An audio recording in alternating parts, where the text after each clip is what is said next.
हमनी के बाबा कब भाई रहल तो हने के हम बाबा बाबू तो वो अपने के अकेले रहलन। हां तो बाबू अकेले रहलन। हां तो उनकरा कहे के मतलब जे उनका 4 गो लड़का, एगो जेठ के भरत सा नाम, आ एगो भुआल सा, आ एगो भोपाल, आ छोट हम रही का नाम विक्रम सा। तो भरत सा से 2 कोई छोट रहे न तो मर गए। के ये मर गए? अब वो ऐसा बीमारी चले जे केहू का पहचान ना रहे, कोनो डॉक्टर वैद्य ना रहे बढ़िया चीज़े वाला, अचानक कुछ होके लोग साधारण खरीद में दवाई करते करते खत्म हो जाए। बीमारी तो पहचान होके ना, वो घड़ी के पुराने जमाने के बात करते, जमाना के बात करी तो वो 2 कोई तो खत्म हो गई बारे बारी से खूब तक लमर छेटर भैला पर। तो 2 कोई खत्म हो जाना में एगो छोटका जगह भोपाल नाम रहे, वो चूल्हाई भाई है यार एक गोड़ी चूल्हाई भाई। अब हमारे नाम तो हकारी कही तो होत लख उनका मुँगलो पर चूल्हाई भाई हमने कहना दे गोड़ी मदन को दामाद है इनके नेवता हकारी अब मरलो पर ले होत लख। तो वो 2 कोई तो मर गए, लेकिन एगो भाई बाँच गए, एगो छोट में हमरे उनका से बहुत छोट रहनी है भाई से। हम कहे तो बीच में 2 गोड़ा और हमारा रहे, तो अब बहिना एगो रहे बीच में, तो हम छोट रहनी उनके से बहुत हम छोट रहनी है भाई से। ये जो रहे चिल झपटी वाली तोरा से छोट, हमरा से जेठ, तोरा से जेठ, हमरा से जेठ, एकरो से जेठ 2 गोड़ा रह तो भैया बा। हां तो वो 2 गोड़ा बीच में मर गए सब। तो बीच में बहिन आया हम भाई बाँच गए। तो वो बाबा भुआल बाबा मर गई तो ये जमीनवा बेताल हो गए। हाँ तो इना लिया टली के बेरा में 7 बीघा जमीन किनात रही, सब बातों हो गई रहे। तो भाई दूर कोई अफसोस में पड़ गई, बाबू हमारे अफसोस में पड़ गए, घर में बेटा मर गई तब जमीन आदमी का किनो का हुई जमीन। तो वही से ना किन जमीन भाई के समझा दिल जब वो का करब जमीन किन के। अब भोगनिहारों केहू बा, अब केहू नहीं के तो छोड़ दिलन। तो वो घड़ी 7 बीघा जमीन है बाबूजी कपाला में। अब बाबू जब मर गए रुआ चाल के मरल 2008 साल में। 2008 साल में डाका पड़ा, 9 साल में मर गए साल भर के बाद। 2009 साल में मरल बन कुआर महीना में, उतरा निछतर रहे तो मर गए। तो सारा काम भाई संभरलन अपना इसी पर, समार के भाई अपना से सब काम के ले लन। ऐसा भगवान के कृपा भाई 40 लागल जे किनते 13 बीघा जमीन भाई किलन अपना होती। 13 बीघा जमीन, 13 बीघा जमीन किलन। 7 बीघा जमीन पहल कर, बाकी 13 बीघा जमीन किन के 20 बीघा जमीन बराबर हमने का हर बैल से आबादी हो गई। वो घड़ी हमारे के एको दिन खेते जाए के भाई ना कह, हम तो खाली खाई या घूमी या पढ़ी। जो ये गावा लिया है सरिहन के, वो घड़ी गावा लिया है सरिहन रोपाए नू, तो उधर खूब भोज होके मार दाल भात तरकारी कटहर किना खियावे, कोआ आम, मैंने जितना अपन खियावे के पावर होके खियावल जाए जाना जुटी के। तो वही दिन गावा के दिन कहे विक्रम के रहूँ मत जाइए, तोरा गावा ले पड़ी, तू गावा ले ली तो धान खूब होला। तो हम केनाहू ना जाई या सब खेत तैयारी ले जाके रोपनिहार सब गई रह जाके 5 गावा हला दिए, सब रोपनिहार आ दिए जैसे गीत गावा सब आ गावा के झकौली दक्षिणा लसो तो भाई दे हमार काम और आ जाओ पर केनाहू चले। हमारे उतने पर खाली खेते जाए ना तो हम खेते ना जाते मेहनत करके मेहनत का बल पर 13 बीघा जमीन किन बा, कोनो साधारण ना रहे। हई गाछी किनाइल बा 540 रुपया में 7.5 कट्ठा जमीन है, 28 गो गाछी रहे आम के। ई गिरधारी महतो धानु के रहे बेलहिया का, हई धंधारी महतो लन कपिल देव के बाबा। तो यही लोग का पर्दार में कर रहे, छोटे लालनार लग पटवारी यही लोग में कर रहे। तो गिरधारी महतो के लगावल गाछी रहे, गाछी लगाते नए कलम या अब के खूब फरत रहे। तो उघरी मालो पोत देवे के लोग का बड़ा तक दिकदारी रहे। आ कुछ कर्जा पैसा उनका चढ़ गई नीलाम क के जिम्मेदार ले लोग गछिया। तो जिम्मेदार से ले लेके एगो पटवारी रहे मुरली के, ओकर हकड़ू पटवारी नाम रहे। हकड़ू पटवारी नाके से तक नकबे ना बोले, हई लंगटुए ना बोले ला राजकुमार के, तो वही वो पटवरिया बोले। तो कुआर के महीना में भाई दौनी करावत रह खेतवा इहा खरिहरवा में दीवा पर। तो हेने कर श्रीपुर से आवत रहा, श्रीपुर बनहारवा से ताके भाई लगे बैठल ठंडाई। अब भाई जी कहता भनत शाह, तो कहलन का पटवारी नहीं मानते तू नहीं ना गछिया देना न। तो भाई कहलन कौन गछिया? तो गिरधारी महतो वाला गछिया। तो भाई कहलन देम तो ले लें। तो कहलन दे देम तोहरा के ले लो, हम यहाँ गाछी के फुलवारी लेके का करब? तो भाई कहलन कितना दाम लिया पटवारी बोली, तो कहलन जे 550 रुपया दे दो भरता दे दे फुलवारी। तो भाई कहलन 550 रुपया ना 10 रुपया छोड़ दी, 540 रुपया हम दे दें। तो कहता ना तक और दो। भाई कहलन ना ऐसे बेसी हम ना दे। तो कहलन बायना दो। तो भाई 2 रुपया निकाल के बायना दे दिलन जेबी में से 2 रुपया। 2 रुपया के बायना में पक्का हो गई गाछी 7.5 कट्ठा। पूछलन जे कहिया रटली करब, तो जइया करावा रुपया हो जाए तो कहिया। भाई कहलन हमरा रुपया 12 हो गया आई। तो कहलन जे 2-4 दिन के बाद आए। तो 2-4 दिन के बाद आई तो रटली हो गई। तो हमें फौजदार हकदार के सही होला। तो धंधारी मतोलन कपिल देव के बाबा। तो भाई कहलन हो काका सही करे के बारे में। तो कहलन बउआ हमरो के तका दे तो अब सही कर दे बउआ। तो कहलन जे हम देव तू लेब तो दो ना तो बिकाता तो कुछ देब। तो भाई 5 रुपया उनको के दिलन और वो सही कर दिलन। तो 7.5 कट्ठा फुलवारी हमने के किनाई। तो बड़ा आम फरे हमने के। तो गोरुआ तुरुआ के बातें रहे खाली गछ पकुए हमने के बिना के आवे। छोट परिवार रहे वही में खाई सकता। आ लोगो जियान बेसी ना करे। 5 गो कटहर के गाछ रहे, 4 गो महुआ रहे, आम के फुलवारी रहे, शीशो 3-4 गो रहे, बाँस रहे 2-3 कोट। फुलवरिया 7.5 कट्ठा जमीन कब रहने होला। तो भगवान के कृपा भइल। भाई सब उनकरे खेल रहे। भाई बजरिया के पौड़े 2 बीघा जमीन है, 1 बीघा 16। तू कानून बैंक में मैनेजर हो बैंक में ना रही। हाँ। कृषि के एगो संस्था रहे वो। हाँ ओकरा वो संस्था के मैनेजर रही हम। हमने के संस्था एगो खुला रहे कोऑपरेटिव सोसाइटी ओकरा कहल जाए सहकारी संस्था। तो ओमे के मैनेजर रही हम। जाके तालीम कैले रहे काठमांडू से। ओकर 3 महीना के तालीम रह जाके यहाँ से तालीम कैनी। यहाँ कलिया पे ओकर वैकेंसी निकलक। तो हमें बहुत वैकेंसी में लेके तो भरले रहा, लेकिन निकल कम है। तो हमें हमारी नाम निकल रहा है बहुत बढ़िया से। तो हमने के भेज दिल अपने खर्चा से पढ़ी से हुआ। हमने के स्टाइपेंड मिले वही से खर्चा से कब चल जाए। अब भाइयों हमने के खर्चा भेजा यहाँ से दाल चावल सब जाए। अब वहाँ मिले तो हमने के काम चल जाए। तो वहाँ से तालीम का कहीं सर्टिफिकेट हमारा मिलल ताकि यहाँ काम कोई नहीं। आ तन के दिन काम करी तब मिलवा तले हमने के हल गई। तब मिल हो गई भाई का भारी झंझट।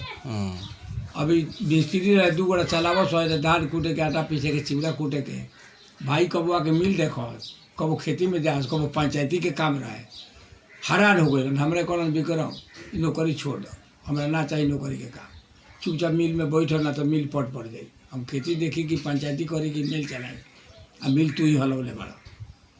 तो भाई कहलन तो वो करी के गार्जियन के बात माने नौकरी छोड़ देनी है।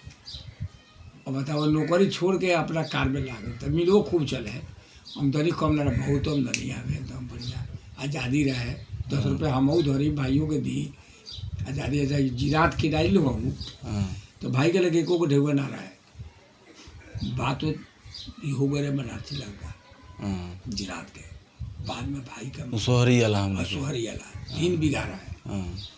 तो बाद में मालूम भइल भाई का। तो भाई का मालूम बोलते छरपटा गई दे हमरी के खेत बाऊ है और हमरी यारी जिरात बा। आज दूसरा का बात हो गई करी। तो गैल महारानी साहब रहे, अम्बिका देवी नाम रहे ओकर श्रीपुर दरबार के। तो अम्बिका देवी आई रहे पहले जिम्मेदार है। तो अपने की आई रहे भाई ओकरा के बड़ा जानस बानस, ओकरा से व्यवहार अच्छा रखो। गैलन ओकरा लगे जाके ओकरा के कहलन महारानी साहब ऐसा बात बा से जमीन में हमरा आनी लकार होकर बेचता नहीं। तो कहले हाँ जमीन के बात हो गई बा बरता के तरह से। तो अपने ही गाँव का बनाती लड़ता से बात हो गई बा। तो भाई कहलन जो तो तनका हमरो को जानकारी करे के चाहिए। हमरा आनी लको हम ही ले लेती। तो ये तो तनका नानी में जैसन भइल। अब तो रोगा नंबर आदे बाने। तो वो कहली महारानी साहब जी वो काम करना। अब तो जबान हो गई बा, जबान तो कठिना। तुहरा जरूरी के आरी होके तौर को हम दे देता नहीं। तो भाई कहलन जे हमरा आरी तो तोड़के बाटे एगो किता हमारे बाटे दुरिका से 16 कट्ठा किनाई रहे जादू नल का आरी। जमुना घरी दुरिका जी का 35 बीघा जमीन रहे। उनको जमीन ना बिका रहे। वो 35 बीघा जमीन में बड़ा सघत बात भइले पर भाई पोलावते पोलावते विद्यार्थी जी द्वार पर रहते। उनकर दुरिका जी के मेन आदमी रह। विद्यार्थी जी के कहते सुनते ये पंडित जी उतना जमीन में हमरा के दिवा दी 16 कट्ठा दुर्गा जी वाला। तो जाके मिलावते तो दुर्गा जी कहते ना हमारे जमीन पंडित जी लिखे बिकाइले भाई ना दे। लेकिन पंडित जी बहुत मिलौलन तो जाके 16 कट्ठा जमीन दुर्गा जी हमें के दिल तो हमारे नाम रटली भाई। वही में विद्यार्थी जी कहलन हमें में रसगुल्ला के रस गार के खाएम बउआ ये जमीन होके वाला नाम लगाऊ रटली होके आई तो दुकान में जाके पंडित जी बउआ तो पंडित जी लगलन मिठाई कहते कहन बउआ साफ रसगुल्ला के रस गार के खाए भाई कहलन खाई ना कितना रसगुल्ला के रस गार के रसगुल्ला के रस गार के 10 गो 5 गो नून से बोर के पंडित जी खा लेलन कहेला कि उनका जमाना के कहानी रह गई और 16 कट्ठा जमीन हमरा लिया अपना 16 कट्ठा रूम में कराए। तब बाद में ये जमीन के बिहार भैया वो लोग के बोलौले रहे बायना खोले रहे ना तो वो लोग बनारसी लोग के बोलौले रहे आज हमें इहो गइलन बेलैया के लक्ष्मी साहब मुख्तियार रहसन कर पूरा भाइयों गइलन जाके वहाँ भूगलन वही समय पर तो लोग का बात थोके लागल तो अंबिका देवी कहल अब करे वो दामाद रहे सेक्शन ऑफिसर हम कहते भी घोड़ा कोई दिन बैठल हमारा आगे तो वो कहलक हम कहते भी जे देख बनारसी लाल साह तू सहाय हुआ आ भरतो साहब सहाय हो आ भरत साह के खेत बाजरा पाजरा से नाव के तो कुछ खेतवा में से उनका के दे दो तो बात हो गई तोरा के दिया बातें होते रहता लक्ष्मी साहब तो भूल जाता है ऐसा हुई वो जबान कहले बानी मुँह से बोले बानी कि ना ये बोल दिला नहीं कहता का हलुक बा अब तो खिसिया में जो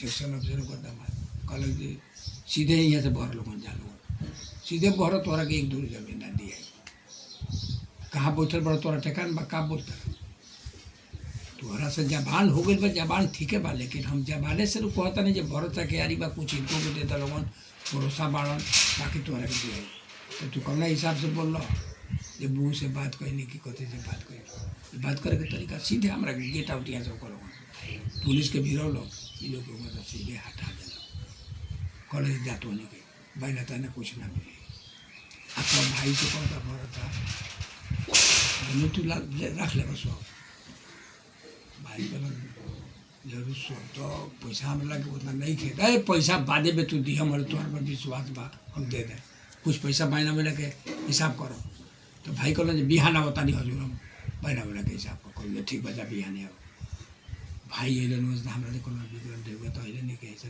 बात बा तो अले बेड़े तो देना तो हमें लगे 900 रुपया रहे वो 900 रुपया सब रही भाई और 8,500 में 9 लाख रुपया हो गए 8,500 रुपया में 3 बीघा जमीन में किराए 3 बीघा 8,500 में तो 900 रुपया देने तो भाई का बद हो गई चलो इतना तो भाई लोग लगे जाके बहना दिल बहना के दिला में तो पूछल तो बड़ा सारा अटली कहिया करे तो भाई कहल अच्छा हम शादी में जोर चित करता नहीं तो वही तो भाई धान गेहूँ जौन भी रकम रहे कुछ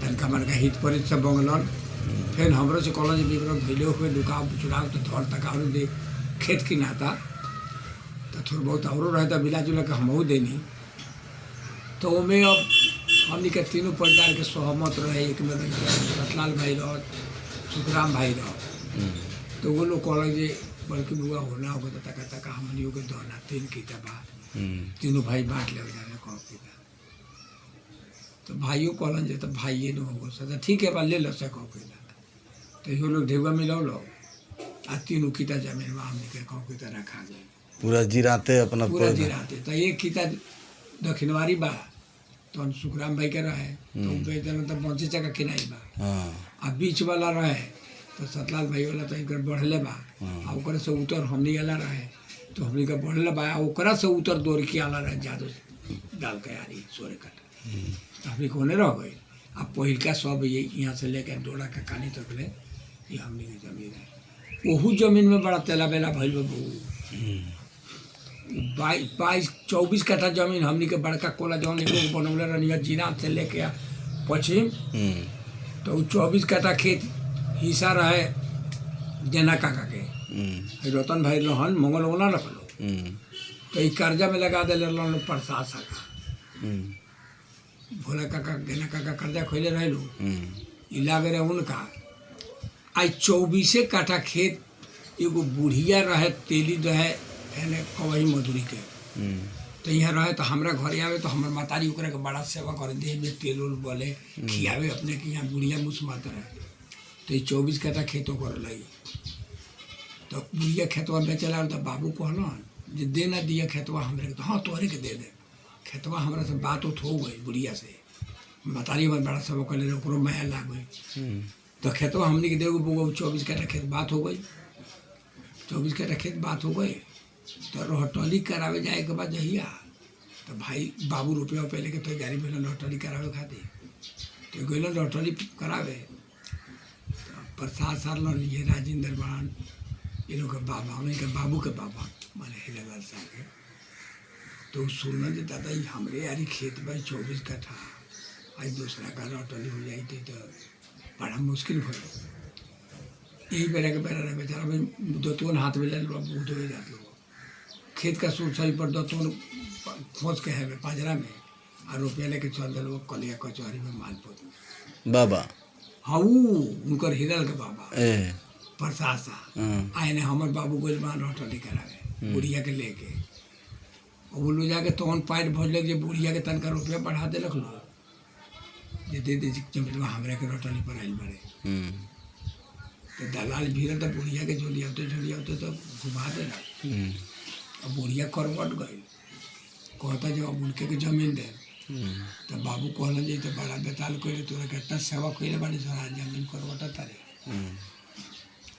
तो बतावड़ा कर लाई फेकन सा तेली है जादू भाई के ससुर राजा सरोज के नाना तो बाबू का बड़ा मन ही हुआ खूब रुपया आदमी वही ले कचहरी में तो बाबू के कहते यार जी काहे रुपया से डराता नहीं बड़ा बड़ी से हमारे लगे रुपया पर हम ले आवता नहीं रुपया जमीन होगा ली बाबू कहलन जे यार जी अब बड़ा बड़ी हो गई जाए दी झमेला नाम जाने छोड़ दी जमीन उनका के लगे दी बाबू तो खेप गई ना जमीन प्रसाद सागर होटल हो गई 24 काठा और मिस्त्री लड़का हिस्सा में बंकाओं का देखा सा इनके हिस्सा में इसी सौगा लगे तो बाद जमीन हुआ 24 काठा 24 काठा खेत उनके हिस्सा में लगा तो रोटली तो हमने के ना बोए बाबू घूम के चले लो तो भाई पूछलन जे के भइल दादा कहतलन उनका दादा के भइल रोटली बाबू ना कह दादा के भइल तो मन मार के बैठल रह हे काहे नहीं खा बोलत हो रोटली करा के बुगो जमीन रोटली ना भइल तो काहे ऐसा बाद में प्रसाद सब बढ़ गई रुपया बुढ़िया जमीन कर अब वो दिन हमारे बतारी खाए के ना कोई उपासे रह गई चूल्ही चिंता के मारे चूल्ही तो उपास रह गई लेकिन एगो बात बाबू का मन पड़ल कहलन जे रही सोहरी के 24 काठा खेत हमने के यारी भोला लिख दिले बा करा के प्रसाद साथे बोलाओ तो भोला के वही राते के भोला के बोलौल बोला काका हमने के गेना भाई गए थी गेना काका भोला काका दोनों भाई लगलू मंगला के बाबा तो दोनों भाई आइलू भाई लोग तो कहता भाई कहला बोलौल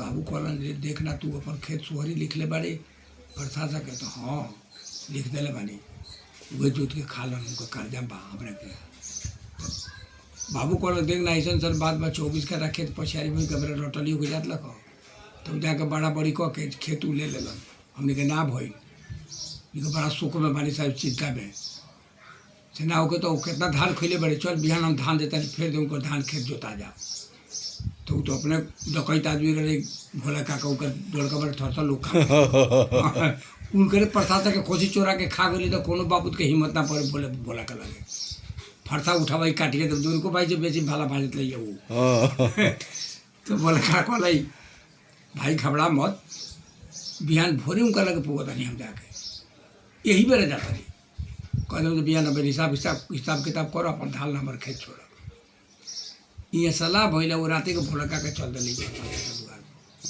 कहले गो बोले कहा हमारे क्या कितना धार बा तू फरियाबा हमारे खेत जोतले बड़ा सोहरी के 24 काठा खेत छोड़ दे ऊपर बिहान से जोते के ना पड़ी हिसाब फरियाबो बिहान हटो या गोड़ी बैल लेके आबो हमारे दुआर पर सब तोर धान तौल दे तोहरा के खेत ना बरसाता का तो चिंता हो बिहान बोले उनको हम ये खाली चिंते में रह गए सब बाबू जी तो बड़ी ताल में जाई बरसाता का कर अब सुतले रहता ले भड़का का पुगल बड़ सरिया बड़ा गड़ी गड़ी हो बोला बड़ा हटवे के का कोई बड़ा चलो अपन ढाल लो बेचारा का करो छरपटा के हार मान के वो लोग का गड़ी लेके आए लोग दीवार पर अब बाबू बेरी फोरवा दिल सब धान तौला के वही पर ओकर दिया गए अब भोलू काका के 10 मन देखल ना जिले जो भाई है खइए तो शान हम राख दिले हमरो 24 काठा खेत जोता गए सोहरी वाला वही में के वही में क्या वही में के पहले हमरे के ना रहे इनकर हिस्सा रहे तो जोता गए हमनियों का 24 काठा ई ले लेलन 50 तो 24 काठा खेत बाबुओ ले लेलन हमरो घरे खुशहाली वो दिन हो गए तो 24 काठा खेत हमने के बड़का कॉलेज और बा जिनात से लेके वो तक ले के तो बड़का कोला हमने बनल वो सब करे रहे हिस्सा सब कोई के तीनों कोई के हिस्सा रहले लगा तो वो लोग बेच ले लग तो तोहरा खिला गेल कुछ हमरा खिला गए रखतबो मोइंगन लगा हाँ तो एने करे उत्तर हमने के बाया बीच में क्या वो लोग के हिस्सा रहे यही तरह हमने के हिस्सा लगा सब हिस्सा तो 12 में पहलों पर लोग के हिस्सा रहे हर जगह हिस्सा रहा हमने के देखे में कन हुई घड़ारी को 3 किता नहीं के हमर हो आई जवाहिर के पुरनका घड़ारी ई जवाहिरे के रहे माने ये लोग के रहे आओ गेरा का कहा लगा वही है पर उत्तर में बात होगा दुखी तक अभी गिरतर ना रहला घरवा तो वो लोग के हिस्सा तो वो लोग बेच के चल गए यहाँ से तो ये लोग हमने को अपने में माने बेचारा दिले सही बात नहीं तो हमने पुरनका बात बहुत था ये सब पुरनका बात